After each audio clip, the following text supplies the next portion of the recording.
Hello my dear students, ಹೇಗಿದ್ದೀರಾ ಎಲ್ಲರೂ? Welcome to Pallavi tutorials. ಮಕ್ಕಳೇ, ಈ ಒಂದು ವಿಡಿಯೋದಲ್ಲಿ ಸೆಕೆಂಡ್ PUC ಎಕನಾಮಿಕ್ಸಿಗೆ ಸಂಬಂಧಪಟ್ಟ ಹಾಗೆ ನೆಕ್ಸ್ಟ್ ಬರ್ತಾ ಇರುವಂತಹ 2024-25 ಅಕಾಡೆಮಿಕ್ ಇಯರ್ನ ಆ್ಯನ್ಯುವಲ್ ಎಕ್ಸಾಮಿಗೆ ಎಲ್ಲರೂ ಕೂಡ ಪ್ರಿಪೇರ್ ಆಗ್ತಾ ಇದ್ದೀರಿ. ಸೊ ಇವತ್ತಿನ ಎಕ್ಸಾಮ್ ಕಂಪ್ಲೀಟ್ ಆಗಿ ಬಂದವರೆ ಎಕನಾಮಿಕ್ಸ್ ಏನೇನು ಓದಬೇಕು ಅನ್ನುವಂತಹ ಕನ್ಫ್ಯೂಷನಲ್ಲಿರೋರಿಗೆ ಒಂದಿಷ್ಟು ಇಂಪಾರ್ಟೆಂಟ್ ಕ್ವಶನ್ಸ್ಗಳನ್ನ ನಾನಿಲ್ಲಿ ಕೊಡ್ತಾ ಇದ್ದೀನಿ. ಸೊ ಇಂಪಾರ್ಟೆಂಟ್ ಕ್ವಶನ್ಸ್ ಅಂದ ಮಾತ್ರಕ್ಕೆ ನಿಮ್ಮ ಒಂದು ಮಾಡೆಲ್ ಕ್ವಶನ್ ಪೇಪರ್ ಏನು 3 ರಿಲೀಸ್ ಮಾಡಿದ್ದಾರೆ, ಜಸ್ಟ್ ಅದರಲ್ಲಿರುವಂಥ ಕ್ವಶನ್ಸ್ಗಳನ್ನಷ್ಟೇ ಟಾರ್ಗೆಟ್ ಮಾಡಿದೆ. ಲಾಸ್ಟ್ ಇಯರ್ ಅಂತ ಹೇಳಿದ್ರೆ 2024 ಆ್ಯನ್ಯುವಲ್ ಎಕ್ಸಾಮಲ್ಲಿ ಯಾವ ರೀತಿಯಾಗಿ ಕ್ವಶನ್ಸ್ಗಳನ್ನ ಕೇಳಿದ್ರು ಅನ್ನೋದನ್ನು ನೋಡಿ ಕಾನ್ಸಂಟ್ರೇಟ್ ಮಾಡಿ ಕ್ಯಾಲ್ಕುಲೇಷನ್ಸ್ ಮಾಡಿ ಕೆಲವೊಂದು ಇಂಪಾರ್ಟೆಂಟ್ ಕ್ವಶನ್ಸ್ಗಳನ್ನ ನಾನಿಲ್ಲಿ ಕೊಟ್ಟಿದ್ದೀನಿ. ಕೇವಲ 2024 ಆ್ಯನ್ಯುವಲ್ ಎಕ್ಸಾಮಿನ ಕ್ವಶನ್ಸ್ ಅಷ್ಟೇ ನೋಡಿಲ್ಲ, 2023 ಪೇಪರ್ ಕೂಡ ನೋಡಿ. ನೆಕ್ಸ್ಟು 2023-24 ಮಾಡೆಲ್ ಕ್ವಶನ್ ಪೇಪರ್ ಏನಿದೆ ಅದು ಕೂಡ ನಾನು ಸ್ವಲ್ಪ ಸ್ಟಡಿ ಮಾಡಿ ಒಂದಿಷ್ಟು ಇಂಪಾರ್ಟೆಂಟ್ ಕ್ವಶನ್ಸ್ಗಳನ್ನ ನಾನು ನಿಮಗಿಲ್ಲಿ ಕೊಡ್ತಾ ಇದ್ದೀನಿ. ಸೊ ಇದು ವರ್ಕ್ ಆಗುತ್ತೆ, ನೋ ಪ್ರಾಬ್ಲಮ್. ಆರಾಮಾಗಿ ನೀವು ಈ ಕ್ವಶನ್ಸ್ಗಳಿಗೆ ಪ್ರಿಪೇರ್ ಆಗಿ ಹೋಗ್ಬೋದು. ನೀವೇನಾದರೂ ಎಕ್ಸ್ಟ್ರಾ ಕ್ವಶನ್ಸ್ಗಳನ್ನ ಓದ್ಕೊಳ್ಬೇಕು ಅಂತ ಹೇಳಿದರೆ ಇಲ್ಲಿ ಕೊಟ್ಟಿರುವಂಥ ಕ್ವಶನ್ಸ್ಗಳನ್ನ ಯಾವುದೇ ಕಾರಣಕ್ಕೂ ನೆಗ್ಲೆಕ್ಟ್ ಮಾಡಬೇಡಿ. ಫಸ್ಟ್ ಇದಕ್ಕೆ ಪ್ರಿಪೇರ್ ಆಗಿ, ಇದು ವೆರಿ ಇಂಪಾರ್ಟೆಂಟ್ ಟಾಪಿಕ್ ಆಗಿರುತ್ತೆ. First one, present the law of diminishing marginal utility with the help of A table and diagram. ಒಂದು ಇನ್ಫಾರ್ಮೇಷನ್ನು ಇಲ್ಲಿ ಕೊಟ್ಟಿರುವಂತಹ ಪ್ರತಿಯೊಂದು ಕಾನ್ಸೆಪ್ಟಿಗೂ ಕೂಡ ನಾನು ಆನ್ಸರ್ನ ನಿಮಗೆ ಕೊಡ್ತೀನಿ. ಬಟ್ ಆನ್ಸರ್ನ ಒಂದೇ ವಿಡಿಯೋದಲ್ಲಿ ಹೇಳಲಿಕ್ಕಾಗಲ್ಲ, ಹಾಗಾಗಿ ಒಂದೊಂದು ಕ್ವಶನಿಗೂ ಒಂದೊಂದು ವಿಡಿಯೋನ ಮಾಡಿ ಅಪ್ಲೋಡ್ ಮಾಡ್ತೀನಿ. ಅಪ್ಲೋಡ್ ಮಾಡಿದ ತಕ್ಷಣ ಈ ಒಂದು ವಿಡಿಯೋ ಏನಿದೆ ಇದರ ಕಮೆಂಟಲ್ಲಿ ಆ ಒಂದೊಂದೇ ಕ್ಲಾಸಿನ ವೀಡಿಯೋಸ್ಗಳ ಲಿಂಕನ್ನು ಪಿನ್ ಮಾಡ್ತಾ ಹೋಗ್ತೀನಿ. ಸೊ ವಾಚ್ ಮಾಡ್ತಾ ಹೋಗಿ. ಈ ವಿಡಿಯೋ ನೋಡೋರಿಗೆ ಇಲ್ಲಿರುವಂಥ ಕ್ವಶನ್ಸಿಗೆ ಆನ್ಸರ್ಸು ಸಿಗುತ್ತೆ. ಹೆಚ್ಚಾಗಿ ಇದರಲ್ಲಿ 2 ಪ್ರಾಬ್ಲಮ್ಸನ್ನು ಕೊಟ್ಟಿದ್ದೀನಿ ಅಷ್ಟೇ. ಈ 2 ಪ್ರಾಬ್ಲಮ್ಸು ಹೇಗೆ ಸಾಲ್ವ್ ಮಾಡಬೇಕು ಅನ್ನೋದನ್ನು ಪರ್ಫೆಕ್ಟಾಗಿ ನೀವು ಕಲ್ತ್ಕೊಂಡಿರಬೇಕು. ಇಲ್ಲ ಅಂತ ಹೇಳಿದ್ರೆ ಎಕ್ಸಾಮಲ್ಲಿ ನಿಮಗೆ ಲಾಸ್ ಆಗುತ್ತೆ. ಅಲ್ಲಿಗೆ first one, present the law of diminishing marginal utility with the help of A table and diagram. Second one, explain the macro economic identities. Next question, a firm's SMC schedule is shown in the following table. TFC is rupees 100. Find TVC, TC, AVC and SAC schedules of the firm ಅಂತ ಕೊಟ್ಟಿದ್ದಾರೆ.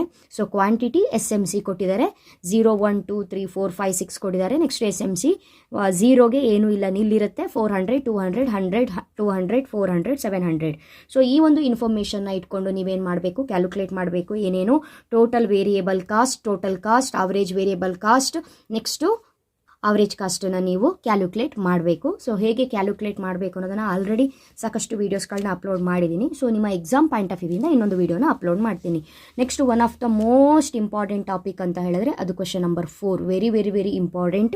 ನಿಮಗೆ wheat market ಬಗ್ಗೆ ಕೇಳುವಂಥದ್ದು, demand and supply curve ಬಗ್ಗೆ knowledge ಕರೆಕ್ಟಾಗಿರಬೇಕಾಗತ್ತೆ ನಿಮಗೆ.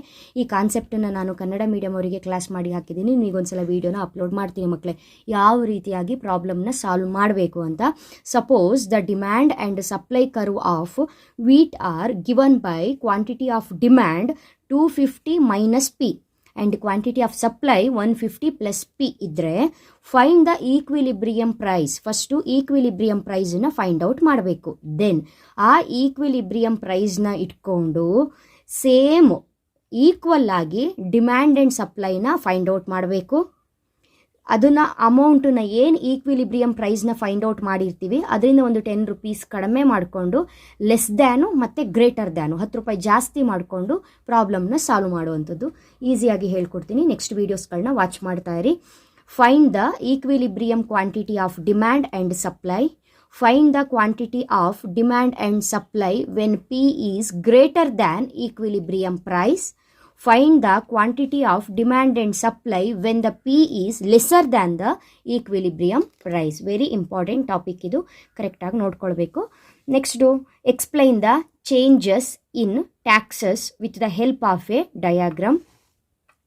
Next one, illustrate with a numerical example to show that all the 3 methods of estimating GDP gives us same answer. ಓಕೆನಾ? Next one, write down some of the limitations of using GDP as an index of welfare of a country. Explain the short run cost.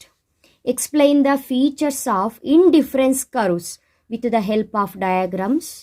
Explain the total revenue and average revenue of the firm under perfect competition market with the help of diagram. Explain the functions of money. How does money overcome the shortcomings of a barter system? Mention. Explain the classification of receipts. Explain the classification of expenditure. Explain the optimal choice of consumer with the help of diagram. So ಇದಿಷ್ಟು ನಿಮಗೆ 6 ಮಾರ್ಕ್ಸಿಗೆ ಸಂಬಂಧಪಟ್ಟಾಗೆ very important topic. ಇದಿಷ್ಟು ಟಾಪಿಕ್ಗಳನ್ನ ಕರೆಕ್ಟಾಗಿ ನೋಡ್ಕೊಳ್ಬೇಕು. 4 ಮಾರ್ಕ್ಸಿಗೂ ಕೂಡ ಇದರಲ್ಲಿ ಕೆಲವೊಂದು ಕಾನ್ಸೆಪ್ಟ್ಗಳು shift ಆಗುತ್ತೆ. ಹಾಗಾಗಿ ಇದಿಷ್ಟು ಕ್ವಶನ್ಸು ಕೂಡ ತುಂಬಾ ಇಂಪಾರ್ಟೆಂಟು. ಸೊ ನಿಮಗೆ ಆನ್ಸರ್ ನೀಡಿರುತ್ತೆ, ನನಗೆ ಗೊತ್ತಾಗುತ್ತೆ. ಸೊ ಯಾರ್ಯಾರ ಹತ್ರ ಇವಾಗ ಆನ್ಸರ್ ರೆಡಿ ಇದೆ ಅವರೆಲ್ಲರೂ ಕೂಡ ಪ್ರಿಪೇರ್ ಆಗ್ತಾ ಇರಿ. ಯಾವುದೇ ಕಾರಣಕ್ಕೂ ಇದಿಷ್ಟು ಕ್ವಶನ್ಸನ್ನ ನೆಗ್ಲೆಕ್ಟ್ ಮಾಡಬೇಡಿ. ನೆಕ್ಸ್ಟ್ ವೀಡಿಯೋದಲ್ಲಿ 4 ಮಾರ್ಕ್ಸಿನ important questions with answers, practical oriented important questions with answers, same ನಿಮ್ಮ MCQ, fill in the blanks, match the following ಎಲ್ಲವನ್ನ ಕೂಡ ಕೊಡ್ತಾ ಹೋಗ್ತೀನಿ ನಾನು. 1 by 1 ವೀಡಿಯೋಸ್ಗಳನ್ನ ವಾಚ್ ಮಾಡ್ತಾ ಹೋಗಿ. ಸೊ ವೀಡಿಯೋಸ್ ಬಂದ ತಕ್ಷಣ ನೋಟಿಫಿಕೇಶನ್ ಬರಬೇಕು ಅಂತ ಹೇಳಿದ್ರೆ ಜಸ್ಟ್ ಸಿಂಪಲ್ ನಮ್ಮ ಚಾನಲ್ ಪಲ್ಲವಿ ಟ್ಯೂಟೋರಿಯಲ್ಸ್ನ ಸಬ್ಸ್ಕ್ರೈಬ್ ಮಾಡಿಕೊಂಡು ಆಲ್ ಬಟನ್ನ ಮರಿದೆ ಕ್ಲಿಕ್ ಮಾಡ್ಕೊಳ್ಳಿ. ವೀಡಿಯೋಸ್ಗಳನ್ನ ಅಪ್ಲೋಡ್ ಮಾಡಿದ ತಕ್ಷಣ ನಿಮ್ಮ ಮೊಬೈಲಿಗೆ ನೋಟಿಫಿಕೇಶನ್ ಬರುತ್ತೆ ಮಕ್ಕಳೇ. ಓಕೆನಾ? ಮುಂದಿನ ವಿಡಿಯೋದಲ್ಲಿ ಮತ್ತೆ ಸಿಗ್ತೀನಿ. ಅಲ್ಲಿವರೆಗೂ ಚೆನ್ನಾಗಿ ಓದ್ಕೊಳ್ಳಿ. Thank you. All the best.